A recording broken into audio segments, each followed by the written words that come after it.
Maayong adlaw sa tanan. Kini ang akong suliran. Saon pag-edit litsid kayo no pag-edit oy mas dali pa man ang magluto kaysa mag-edit. Ang pag-edit na ako ani siguro nag-umpisa ako mga 12 then karon mag 2 o'clock na. Sus Ginoo ko, sus Mario Josep niya ang akong pagluto 30 minutos ra gani ang pagluto nako. Bisan pa gani mga 5 ka putahe kaya na akong sabay-sabayon. Nya kaning pag-edit sus Ginoo pagkalisura hala sige butangin na og ginseng dahil kabulahan kondisyon ng mga galang mukhaon na ng sabaw.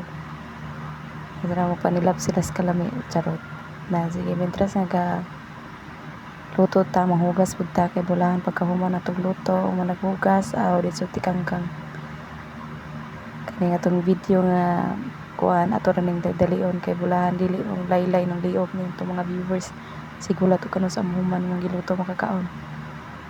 Sige ayuhan nagluto dai pas silay kumbate. Yatay kayo mag voice over ta ba kay og ato mo kung kuan ma time lapse wala manggoy kuan dili pwede kuan walay sounds na ma-detect pag ma time lapse so ako ra man ang gi time lapse so karon ayan luto na sige mga una ta.